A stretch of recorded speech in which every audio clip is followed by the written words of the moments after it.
Breaking news में बड़ी खबर आपको बता दें, संभल सांसद जियाउर रहमान बर्ग से जुड़ी है, जिनके ऊपर अभी भी मुसीबत की तलवार लटक रही है। आपको बता दें कि आवास मामले को लेकर संभल सांसद बुरी तरीके से फंसते नजर आ रहे थे। वो लगातार कोर्ट के चक्कर काट रहे थे और उन पर जेल की तलवार भी लटक रही थी। लेकिन अभी 22 जुलाई को ये सुनवाई टल गई है, जहां वो जेल जाने से कुछ दिन के लिए बच गए हैं। लेकिन 22 जुलाई को हो सकता है सुनवाई के बाद वो जेल जा सकते हैं। इसी पर ज्यादा अपडेट के साथ मेरे साथ मौजूद है मेरे सहयोगी हर्ष जी। सर, क्या है पूरा मामला और कैसे ये तलवार लटकते लटकते रह गई? देखिए, सपा सांसद जियाउर रहमान बर्ग ऐसा तो नहीं है कि जेल नहीं जाएंगे। ये तो तय है कि वो जेल जाएंगे, क्योंकि कई मामलों में अभी सुनवाई चल रही है। आपने ठीक कहा कि आवास मामले में जो आवास था संभल में, वो किस तरीके से बिना नक्शा पास कराए बनाया गया था और उसको लेकर जो सुनवाई चल रही थी वो अभी टल गई है, क्योंकि कुछ वजह से अधिवक्ताओं की हड़ताल चल रही थी, इसलिए सुनवाई नहीं हो पाई। लेकिन ये तय माना जा रहा था कि इनके खिलाफ पुख्ता सबूत थे और वही पेश किए जाने थे, लेकिन अधिवक्ताओं की हड़ताल की वजह से सुनवाई नहीं हुई और अब ये सुनवाई 22 जुलाई को होगी। तो क्या पता 22 जुलाई के बाद हम देखेंगे कि उन्हें जेल भेजा जाए। हालांकि कई और ऐसे मामले हैं जिसमें वो घिरते हुए नजर आ रहे हैं। जब हमने देखा है कि संभल में जो हिंसा हुई थी 24 नवंबर 2024 को, और उस मामले में भी उन्हें मुख्य आरोपी बनाया गया है और 1100 पन्नों की जो चार्जशीट दाखिल की गई थी उसमें कहा गया था कि दंगा भड़काने का काम सपा सांसद जियाउर रहमान बर्ग करते हैं। तीसरा मामला ये चल रहा है कि अब जब कावड़ यात्रा की शुरुआत हुई है और जब मुहर्रम भी इस वक्त चल रहा है, तो कुछ मुस्लिमों को भड़काने का काम वो कर रहे हैं कि आप कहीं ना कहीं ऐसा उत्पात मचाइए कि योगी सरकार पर सवाल खड़े हो जाए। और उसको लेकर हालांकि पुलिस ने कोई सबूत तो नहीं दिए हैं, लेकिन ऐसी खबरें ज़रूर आ रही हैं, क्योंकि जब संभल में हिंसा हुई थी तो मौलानाओं के साथ उनकी तस्वीर भी है और पुख्ता सबूत भी है कि कैसे व्हाट्सएप ग्रुप बना के उन्होंने लोगों को भड़काने की कोशिश की थी। अब दोबारा से वो मुहर्रम और कावड़ यात्रा के दौरान ऐसे ही लोगों के साथ कर रहे हैं कि आपके ताजियाओं को निकालने का विरोध हुआ था। आप देखिए कुशीनगर में किस तरीके से पुलिस ने आप पे कार्रवाई की, कैसे गोंडा में आप पर कार्रवाई की गई। यानी इशारों में दंगा भड़काने की कोशिश करना चाहते हैं सपा सांसद जियाउर रहमान बर्ग। और ये कोई नई बात नहीं है कि सपा सांसद जियाउर रहमान बर्ग की जुबान से ऐसी बातें निकली हों। जब आपने देखा होगा कि संसद के बाहर वो निकलते हैं तब भी सीधा बीजेपी पर कटाक्ष करते हैं कि बीजेपी मुझे फंसाने की कोशिश करती है और बीजेपी मुसलमानों से नफरत करती है। ठीक है, आप एक मुसलमान हैं, लेकिन आपने काम भी तो ऐसे किए हैं। आवास मामले में देखिए किस तरीके से पहले उनके पिता ने कहा कि नहीं, अगर हमने नक्शा पास नहीं भी करवाया है तो हम चाहते हैं कि आप हमें इजाज़त दीजिए और फिर हम नक्शा पास करवाएंगे। हालांकि शफीकुर रहमान की बात की जाए, जो उनके दादा थे, उनके नाम पर मकान है, लेकिन तब से नक्शा पास नहीं करवाया गया था।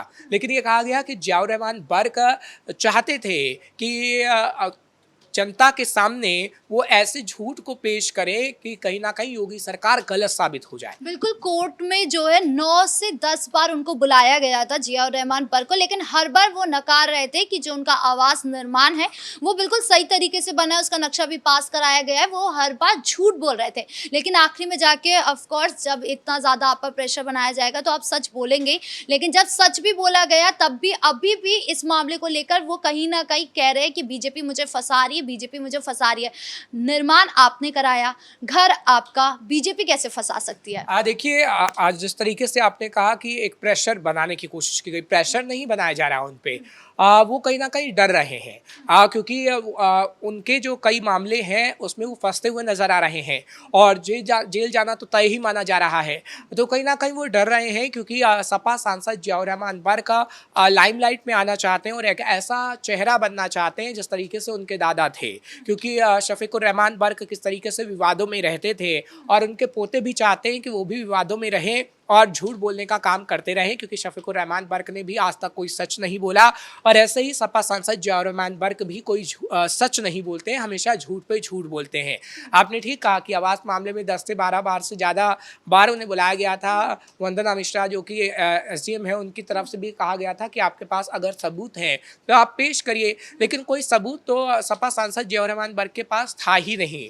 और बिजली चोरी मामले में भी आपने देखा था कि किस तरीके से बिजली चोरी वो लगातार कर रहे थे और वो कह रहे थे कि नहीं ऐसा कुछ भी नहीं है, चाहे तो मीडिया के कैमरे के सामने हम सब कुछ दिखा सकते हैं। लेकिन जब मीडिया के कैमरे पहुंचे तो पता लगा कि बिजली की चोरी वाकई हो रही थी।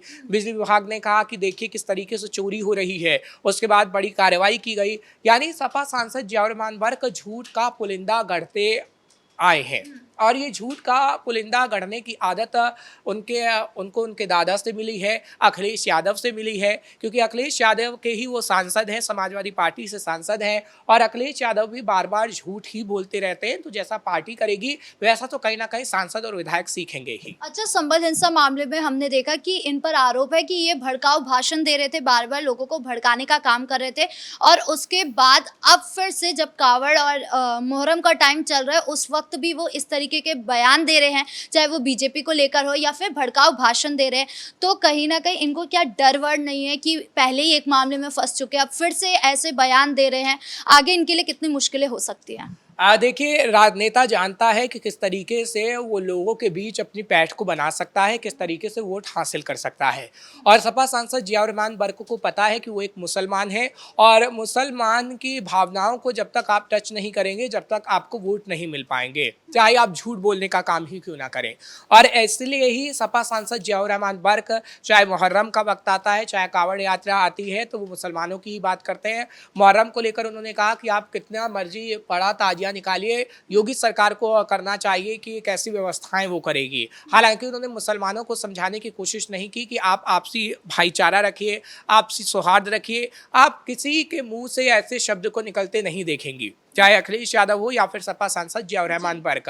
आप ये भी तो कह सकते हैं कि ईद का मौका है, आपसी भाईचारे के साथ ईद का त्यौहार पूरे भारत में मनाया जाता है, ऐसा आप यूपी में भी बनाएं। लेकिन उस वक्त उनकी जुबान से निकलता है कि नहीं, मुस्लिम कौम को नमाज नहीं पढ़ने दी जा रही है सड़कों पर, मुस्लिम कौम को खास तौर पर परेशान किया जा रहा है, उन्हें डंडा मारा जा रहा है। अभी जब कावड़ यात्रा निकल रही है तो कई ऐसे समाजवादी पार्टी के सांसद हैं, विधायक हैं, तस्वीर पोस्ट कर रहे हैं। 2 तस्वीर लगा दी गई।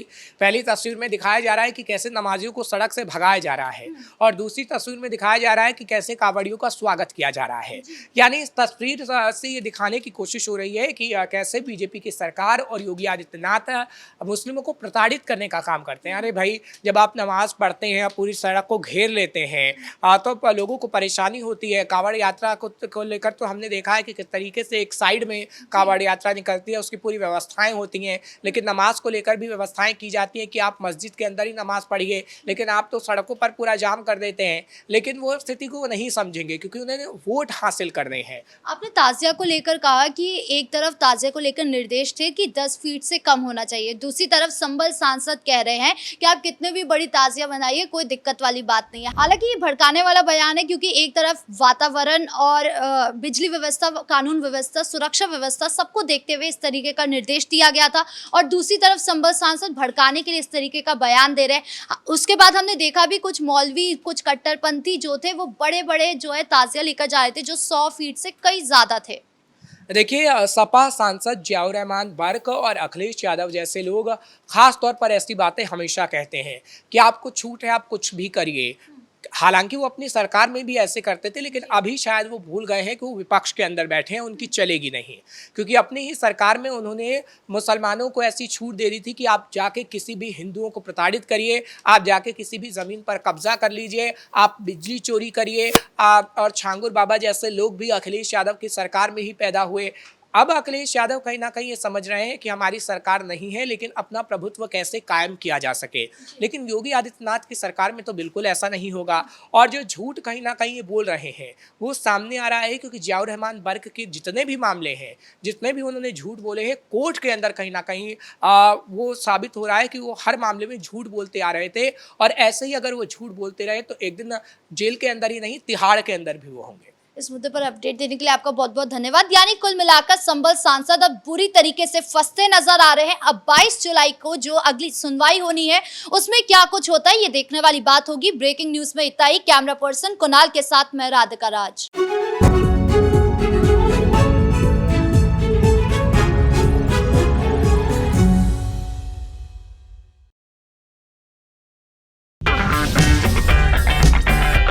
अगर आपको हमारा वीडियो पसंद आया हो तो इसे लाइक करें, हमारे चैनल को सब्सक्राइब करें और हाँ, बेल आइकन दबाना ना भूलें ताकि आप तक हमारे वीडियो की नोटिफिकेशन पहुंचती रहे।